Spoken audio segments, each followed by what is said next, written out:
Keynes y Russell frente a la jornada laboral de 8 horas. Cadena de montaje de la planta de Sid Cooper en Martorell, ensamblando un vehículo del modelo Formentor. Reuters/diagonal Albert Gea.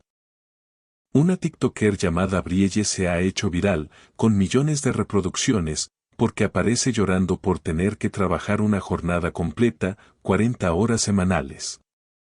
Cumplir con su trabajo de 9 a 17 horas le parece un destino tristísimo y se muestra muy sorprendida de que no sea una evidencia para todo el mundo que se trata de un absurdo y de una gran injusticia. Así no hay tiempo para nada, ni para hacer deporte, ni para quedar con los amigos, ni para tener novio, ni siquiera para tener ganas de cocinar. O sea, que la jornada laboral de 8 horas, una gran conquista sindical de hace un siglo, le arruina la vida. Las lágrimas de Brielle son muy sinceras y espontáneas, sencillamente no entiende que se pueda vivir así. Habrá quien no vea allí más que a una niñata malcriada quejándose por tener que trabajar, pero, en realidad, Brielle plantea un grave enigma al que ya se enfrentaron dos de las más grandes cabezas del siglo XX, nada menos que John Maynard Keynes y Bertrand Russell. En 1930, Keynes pronunció en Madrid una conferencia titulada Las posibilidades económicas de nuestros nietos, en la que se preguntaba qué pasaría con el mundo de la economía 100 años después, es decir, precisamente en lo que para Brielle es la actualidad.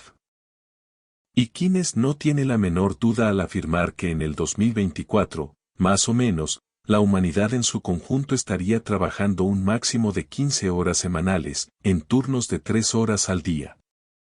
Y aún así, nos dice, seguirá sobrando riqueza.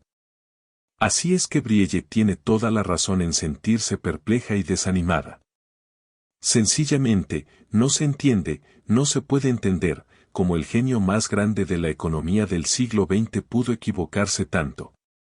Keynes se aferra a una evidencia muy de sentido común: el desarrollo vertiginoso de la industria hace crecer la riqueza con cada vez menos trabajo, así es que, de aquí a 100 años, dice en 1930, la humanidad casi no necesitará ya trabajar. La cosa le parece evidente a la luz de lo que él considera una enfermedad endémica de la economía de su tiempo, el paro y la sobreproducción. En realidad, tanto el paro como la sobreproducción son una buena noticia para la humanidad, lo único que hace falta es repartir el trabajo y transformar la maldición del paro en la bendición del tiempo libre. No seremos tan tontos de no hacerlo así, dice Keynes. La jornada laboral puede y tiene que ir descendiendo al mismo ritmo que aumenta la productividad, hasta que con el mínimo esfuerzo, tengamos bastante para todos. Y el desarrollo vertiginoso de la industria, ya en tiempos de Keynes, pero no digamos ahora, no permite albergar ninguna duda, habrá bastante para todos.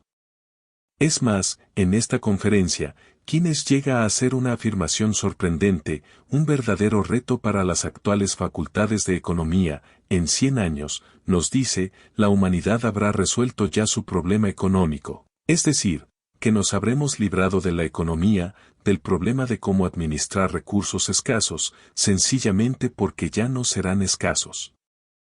Más noticias.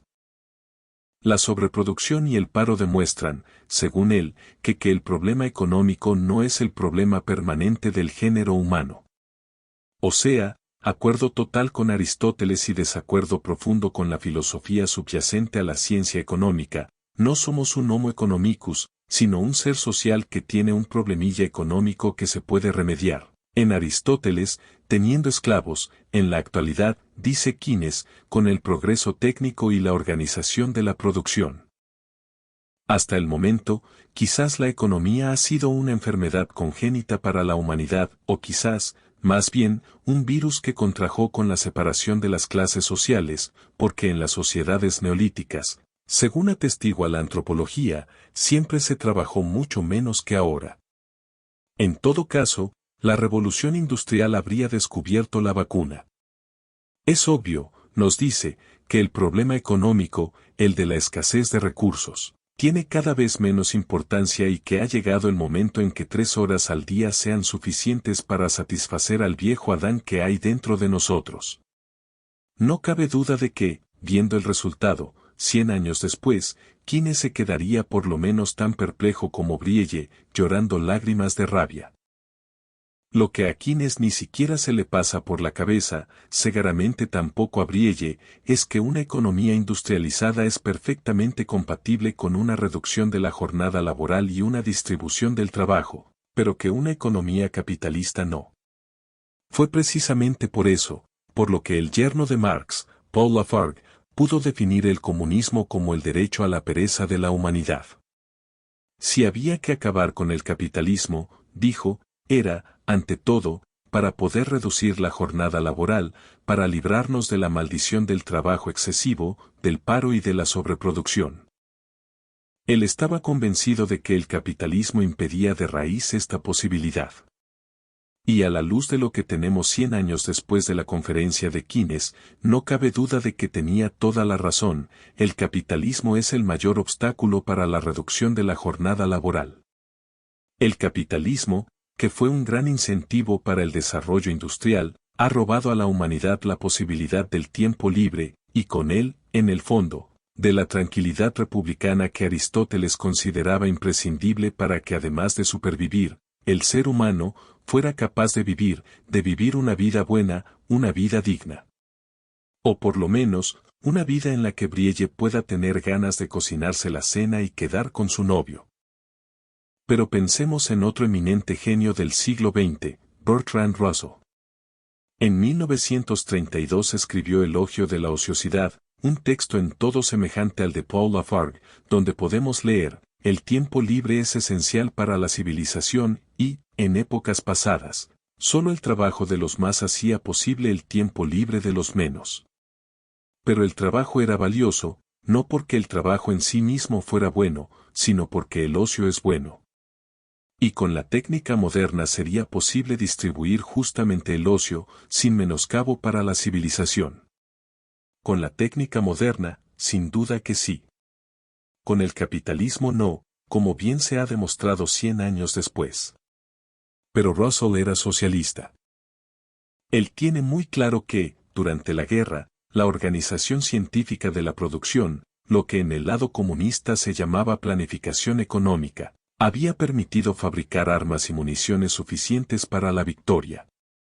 Si la organización científica, nos dice, se hubiera mantenido al finalizar la guerra, la jornada laboral habría podido reducirse a 4 horas y todo habría ido bien.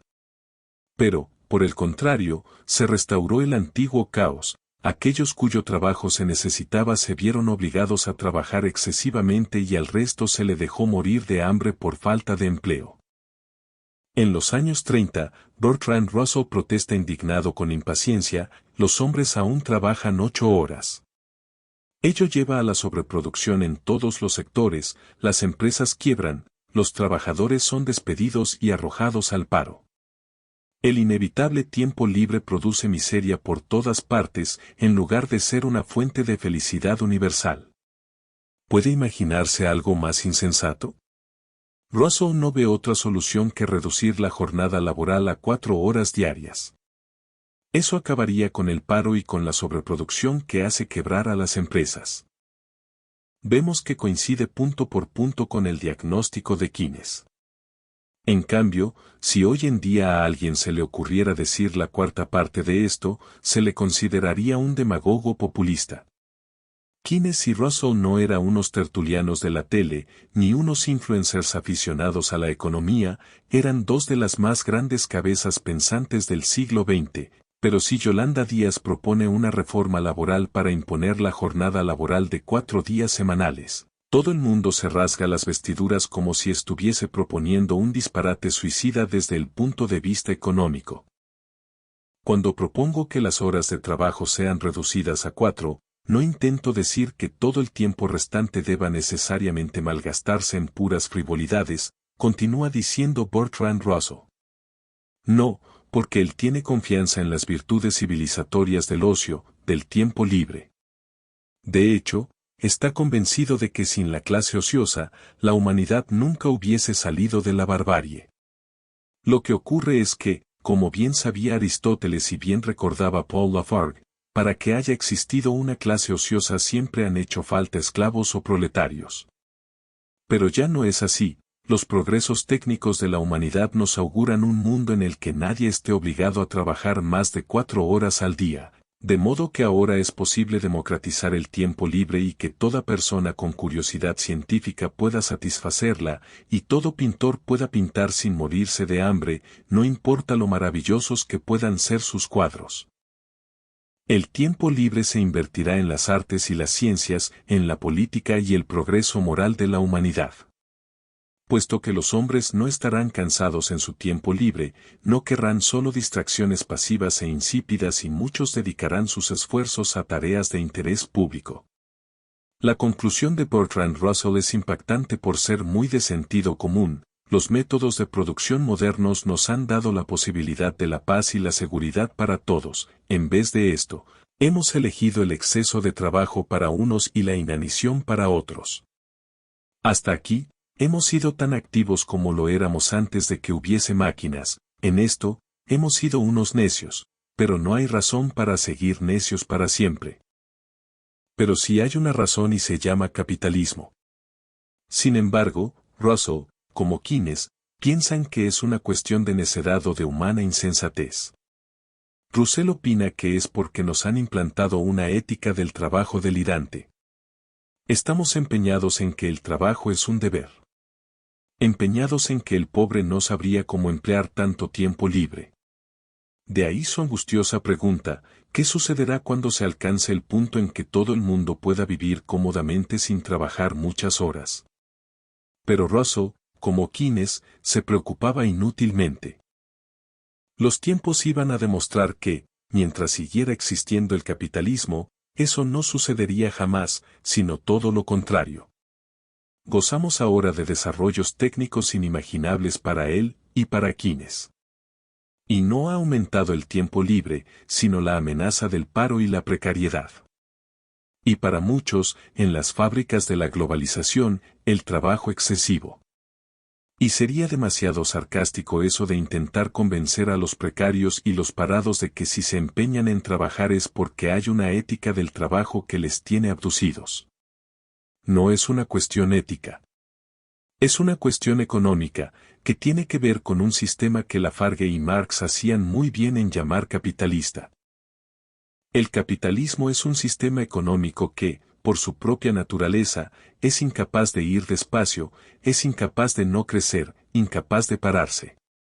Esto que en otros tiempos fue celebrado como eficiencia, productividad y progreso, es, hoy en día, la mayor objeción. El capitalismo ya no cabe en el mundo, no puede seguir creciendo un 3% anual en un mundo redondo que no puede crecer, sino que más bien agota sus recursos. Y a esta objeción fatal, hay que añadir la de las lágrimas de Brielle, unidas a la perplejidad de Keynes y de Russell. Es insensato, absurdo, disparatado, indignante e injusto que el capitalismo nos siga impidiendo reducir la jornada laboral, para poder gozar del tiempo libre y para ralentizar nuestro rodar sin frenos hacia el abismo ecológico. El capitalismo es ahora mismo, más que nunca lo fue, el enemigo número 1 de la humanidad.